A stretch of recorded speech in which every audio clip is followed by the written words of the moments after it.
When your life gets fucking hard and life is coming at you, you will panic and you will forget who the fuck you are. Trust me. In that moment when life comes at you the fucking hardest, do you think you sit back and think about a fucking Spartan race? No. You should. That's what the cookie jar is for.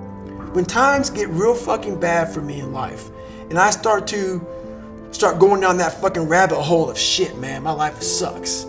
I'm not strong anymore. The strongest person become weak. I go back to the mental cookie jar and I say, hang on a second, man. Before you become a total bitch, let's take a second and think about this, man. Is this that difficult that's in front of you? I go back in the mental cookie jar, pull out a cookie, open up this fortune cookie. You start to remind yourself of who the fuck you are. Because in the worst of times, when life is its worst, you don't remember how badass you are. All you know is right now life is kicking my fucking ass. And no one's coming to save you. There's not like you call your shrink on the fucking phone, hey, hey, who am I? No, sorry. You have yourself. And that's the thing I realized. I developed all these different tools because in the worst of fucking times, you are alone. What I was saying to myself the whole time on that track, and this is what I say to myself. Self-talk and visualization are the two keys to my success. I believed for that last 19 miles, I was indestructible. Because I took myself in that chair, crapping up my back, peeing blood down my leg, shin splints, stress fractures. I use all that for motivation versus negativity. I use it for motivation. I said to myself, who on this fucking earth would still be going right now? You are. You gotta be the hardest motherfucker on the planet. Is it true? I don't give a fuck. At that time, it got me to the finish line of that fucking race. I believed it. I believe it today. I believed it enough to where my body said, he's not gonna stop. And I took all the negative things. I need to go to the hospital, this and that. And I used it all. Who the hell could even get out of that chair? You did. Who the hell would even think about taping stress fractures up? You did. All those things I used for motivation. I created Goggins.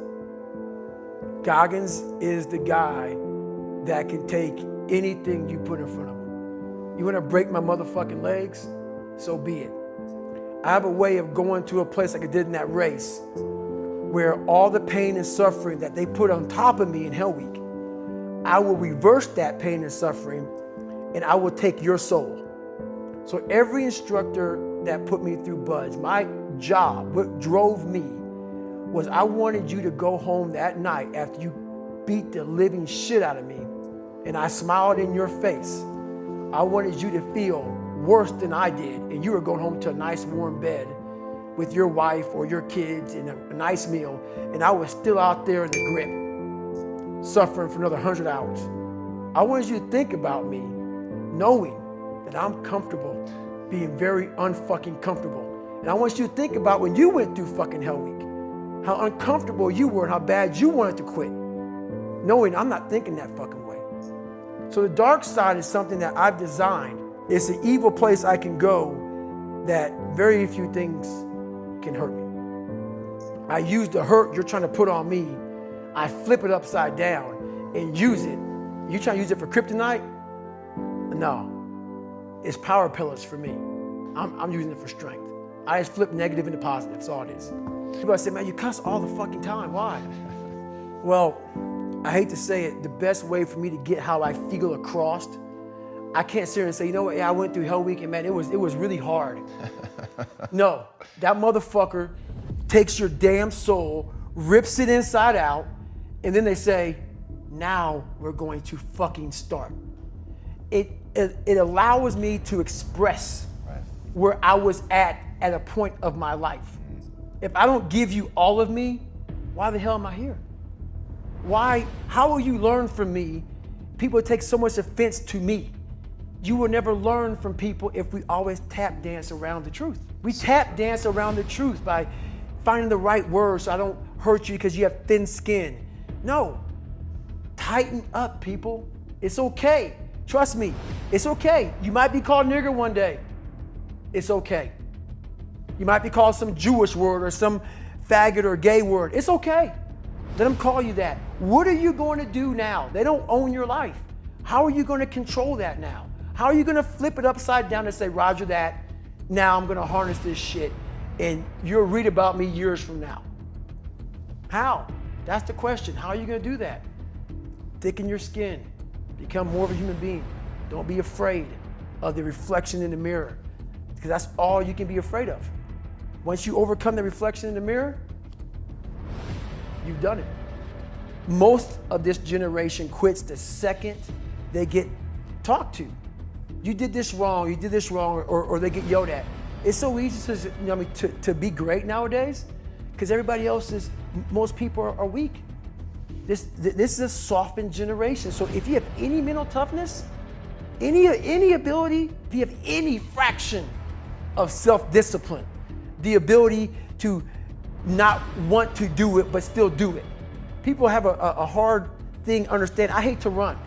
And what makes me so crazy, it doesn't anymore, is people go, well, why do you run if you hate it? What are you talking about? I don't want to take showers and eat either. I hate that too. That's life, man. It wasn't until I changed that mentality that I became somebody. I hated going to school, so guess what? I was dumb as shit. That's what, 1 + 1 is 2. But if you can get through to doing things that you hate to do, on the other side is greatness. That's what people understand. By me running, I am callous in my mind. I'm not training for a race. I'm training for life. I'm training for the time when I get that 2 o'clock in the morning call that my mom is dead or something happens tragic in life. I don't fall apart. I'm training my mind and my body and my spirit so it's all one, so I can handle what life is going to throw at me. Because the life I've lived, it throws a whole bunch at you. And if you're not physically and mentally prepared for that, you're just going to crumble and you're good for nobody. We all want to read about how we can quickly get somewhere. That's why the 6-minute abs and all sort of shit is so powerful. You may get some results from it, but they're not permanent. The permanent result comes from you I say it all the time, you have to suffer. You have to make that a tattoo on your fucking brain, so when that hard time comes again, you don't forget it. You may forget it for a second, but you can go back in the cookie jar, I call it. It's something that we've all endured. I call it the cookie jar, and we often forget how hard we are, but you gotta reflect back. Take a couple seconds to reflect. I've been through this, I've been through that. And then remind yourself, I'm a bad motherfucker. And then you can get through that shit. But if you don't believe it, you haven't endured shit, you're just blowing smoke, man. And you're not gonna be able to get through anything. Nah, man, I mean, I fucking know for a fact that you can be this fucked up dude, like really fucked up dude, and with the right mindset, and it sounds so easy with the right mindset. You can, but you have to go into those dark chambers that we often shut off, and you gotta open them up. You gotta open up and fight that fucking demon, get in there, talk to that motherfucker and say, what's up? And we all like to take this 4-lane highway, the easy highway. It has fucking signs, it has restaurants. We all love that 4-lane highway. We always step over the shovel. And all I did was I picked up that fucking shovel, and that shovel, I made my own path. And you may have big boulders and shit. They may be getting 200 miles up the road faster than you. But going through this path of life, this journey over here that you make yourself, that's incredibly difficult. What comes out the other end of that motherfucker is some glorious shit that you can't even explain to people. And we're afraid. Bottom line is, most of us, even the people who have all these theories and shit, it's easier to accept the fact that I'm just not good enough. I wasn't made to do that. Triple down on your fucking strengths. Right. That's the fucking weakest shit in the world. No, triple down on your fucking weaknesses. Yeah. Find out something about yourself. You already know the good shit. You already know the happy shit. Right. That's why on my Facebook page, everybody goes, why don't you talk about good times? You know how to get through that shit, motherfucker. You don't need you don't need no one to tell you how to get through. It's happy. Right. That's easy shit. Right. I'm gonna tell you how you can help yourself get through the times that suck. Real life. This is real life. 90% of your life will suck. 10% will be fucking happy. You may be a lucky guy and have a lot of fucking money, have a great ass woman, all this shit. Trust me, one-on-one with that fucking guy, he's missing something. His life still sucks because he hasn't faced something that bothered him his whole fucking life. When you're an alpha male and you're against other alpha males, and we eat our own. Alpha males eat their own. And I love that shit. Let's fucking go, man. I want to eat. Hey, man, I'm all about that kind of mentality. You start putting yourself in situations that suck, you'll find yourself.